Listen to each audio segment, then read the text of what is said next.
Okay, so I'm running just a couple minutes late because Dory, and that's how Dory does things. It's Wednesday. It's getting over the hump day, and I thought let's get together and do a quick fun snack, and then we're gonna have our getting over the hump with Dory chat. So let me just turn this down a little bit. Wrong way on the button, Dory. So smooth, so smooth. So I had already posted what we were gonna make. We're gonna make my favorite quick, easy drop cookie recipe. But what I love about this one the most is the portioning size of this. Now, you could make this recipe and just make it into 3 standard size cookies, but I love the convenience of a bite size snack, and I find it much easier to portion when you know exactly how much you're eating. So let me grab my pan and let's get started. Now, you guys have seen me make the fudge before. This is basically a variation on the fudge recipe, and not even really a huge variation. Let me grab my parchment paper, which I'm not seeing. Oh, there it is. The package. So the only really addition is what we're going to add to it, but it's the same fudge base. Now, I did post the recipe for it, and you guys can make it like that. We're going to do a slight variation on it when I do it today, because if you guys were checking on my page, I'm doing a challenge with the Keto Road, and we're trying to get more calories, more fats into my diet. So I'm gonna slightly vary the recipe I posted for you guys, but this gives you an opportunity to see as well that you can play with the amount of ingredients and you can try out and see what you like. Now, because this is a super quick, easy recipe, I thought let's talk about something else, and let's talk about what kinds of chocolate you can use for this. Now, you guys have seen me do it a few different ways. You've seen me make it with my Lily's chocolate chips. So these are a sweetened with I'm going to use stevia for these ones, but an unsweetened Lily's. So I've used Lily's. I've used the Krista chips. But what you guys haven't seen is that you can also do this in a lot of different variations. So let's kind of talk interesting. So I have my Lily's bars. You could do this with the Lily's bar. So this one is the salted caramel. So you could make this recipe with the salted caramel and either omit the coconut or add more pecan, use a different nut or seed flour. But the bottom line is, if you don't have the kind of chips I do, you can still do this with what you have at home. You don't have to specifically buy, oh, Dory has a brand of chips that she buys and it won't work if I don't use that brand. I don't generally use those kind of ingredients that are really finicky. So I thought, let's do a really cool variation, and I'm going to show you guys how to do these without any sweetener. So if you're on a journey and you want to omit sweeteners, we're going to use my 90% chocolate to do this. So I'm going to show you guys how it's exactly the same as using, and then you can either add a sweetener of your choice or you can omit it all together. Because if sweeteners are an issue for you, you still may want a quick, easy, convenient snack, and you might not want the sweetener.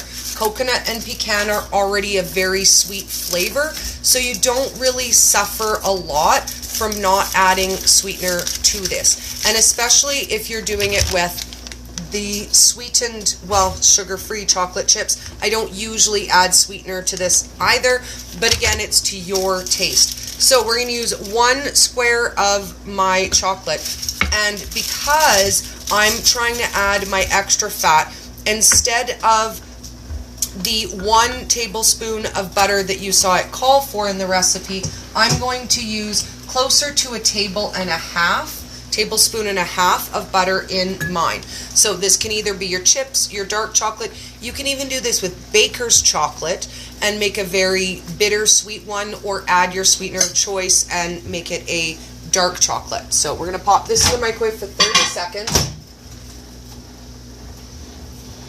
And Isaac's right behind you guys making chicken. Hello. Hello, Isaac. Hello. He was in the middle of making himself a snack, and I was like, What are you doing? Why are you in my kitchen? I go live at 2 o'clock. I go live at 2 o'clock every Wednesday, dude. So we moved all his stuff around so that I could still do what I'm doing. Let me just take a quick peek on this because I can hear it bubbling. And you don't want to cook the chocolate. You want to melt it. So I'm going to give it a stir so that it melts without cooking. Now, you can also do this sans the dairy if you use coconut cream instead of the heavy cream. So again, options, variety, you can do whatever you want. And I actually almost like the texture better with a coconut cream, oddly enough. But I want the extra fat, and heavy whipping cream has more fat than my coconut cream. So now that this is all stirred, we're going to add our heavy cream. And I'm going to use, again, I'm going to bump up a little bit. I'm going to try to squeeze a tablespoon and a half in there instead of the tablespoon that I put in the recipe for you guys. And again, because we're doing an experiment where I'm trying to see if I add more fats, if I bump up my nutrient dense food, if I can get a little bit more calories in me to help stabilize my metabolism, really, I guess, is the bottom line. If you guys want the sciencey answer for it, that's really the reason for it at the end of the day, is because I'd like to be able to work on balancing my metabolism this year so that I have less fluctuations and less inflammation and all the good fun stuff. So it gives us a really nice milk chocolate. And again, this is our fudge. This is what we use for a chocolate ganache topping. We can also use this for an ice cream crackle. So you can put this on your ice cream and it will harden. And now we're learning just another cool variation of this super simple, easy recipe. Now, in a pinch, come Shark Week, I won't lie, I eat it out of the bowl just like this. I'm like, get that up in my face. I don't have time, like, to do anything else with it because it's just so creamy and decadent, and I'm just like, yeah, that's it. Like, just put that all up over in my face. But today we're gonna make something else with it, and we're not just gonna watch Dory eat chocolate, because maybe one day we will do that though. We'll just be like, oh my god, let's eat chocolate. So we're gonna add some shredded coconut, and I used pecan. Now that's because I like the combination that it makes, but you could use almond meal, you could use a walnut meal, you could use any kind of seed meal, you could use hemp heart. I actually think I'm going to add a little hemp heart to this one too for the extra nutritional value. So I'm going to add let's start with 3 tablespoons of shredded coconut. Now in the recipe I gave you a directions of 4, but I'm going to swap one of those out for hemp heart for me because of the extra fat that's in hemp heart as well. But the original recipe, you guys will see, and this one we'll fix up on the fly. I was going to make it just like it was, and then I changed my mind, Dory, and changing her mind. That's what Dory does. We are making chocolate drop cookies today, Miss Christy. Yay, Karen Jean. She said, yes, since I up my fats and my sugar levels are better. And that, we were talking about that. If you guys did not watch the live that I just did with Karen Jean, it's loading up on YouTube as we speak. It's available on my public page, and it's available on the replay on Instagram for 24 hours. Go check that out because you guys need to see. It was a really good one. It was, and I'm patting her back, not mine, you know. But it was awesome. It's her first time going live. She thought she was going to be nervous, and it was amazing. Then we added 2 tablespoons of pecan meal. Now I make this. I make it at home.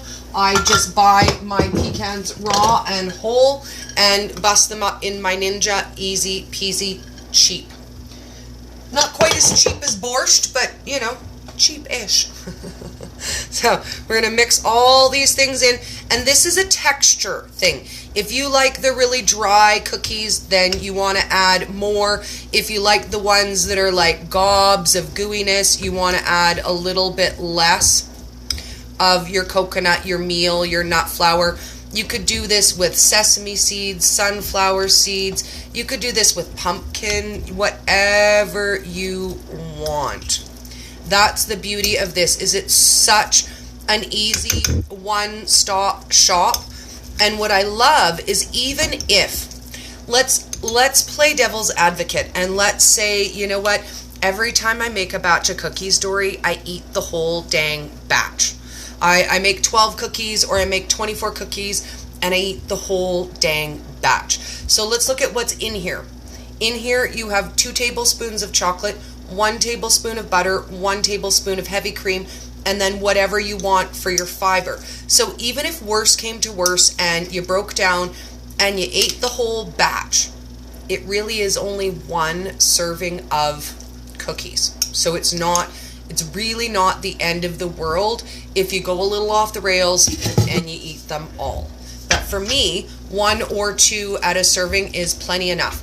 And then I just drop them on my parchment or my wax paper in about a teaspoon size, and then I see how many I get. Now with the added extra hemp in this one, I think we're gonna get more than 8. We might even get 12 little cookies out of this one. Let's just start spooning them out and see how many we get. I did adjust the size when I did them the other day, so this is by no means anything you have to get perfect. You can decide you want a different size cookie and scoop some off. They don't harden right away, so they give you a little bit of forgiveness in your building of your shapes of your cookies, and you can, you know, make more or less depending on. So it looks like we're going to get 9 out of this batch, and really I could make them just a little bit smaller and get 12 if I wanted to. If I was really cracking down on my portions, you could adjust that and you could make them even a little bit smaller cookie and more like the size of those little rosebuds, right? Like you could make them just a teeny little one pop, not a problem. So out of this batch, we got, and they're really not that small. They're really not that teeny. 9 cookies, and let's see, in comparison to our spoon, they're about a teaspoon serving per cookie, and these ones don't have any sweetener in them at all. So if you're looking to omit that, this for me is enough sweetness. You can add a sweetener if you want. I do grow fresh stevia leaf. So if you grow the fresh leaf, you can grind that up and mix that in as well for a little bit of sweetness that's natural. So I will take some pictures of these when they're all chilled. I'm going to sign out. I'm going to post the post for what we're talking about today for getting over the hump, because I've been just so busy this morning doing other things that I never got around to posting it. So I'm going to get on that. I'm going to quick post that, and then let's sit down and have a chat, because we have to be done by 3. So we'll get to have a quick half-an-hour chat for getting over the hump, and we're going to talk about the limiting beliefs that kept me heavy and unhealthy, because I think maybe a lot of us share some of those same limiting beliefs that keep us living not our best life. And I really want for us to share a journey and live our best lives together. So I'll see you guys in 5, and let's have a chat. I want to know what's holding you guys back, and if it stopped holding you back, we want to know how you stopped it from holding you back. How did you break out of the mold? So we'll see you guys in 5, and let's get over the hump together. And you know what? I almost think we should listen to the taco song, because I missed yesterday's live. So, you know, it might be our Wednesday getting over the hump with the Raining Tacos song. This is what I'm thinking. I'll see you guys in 5. See you soon.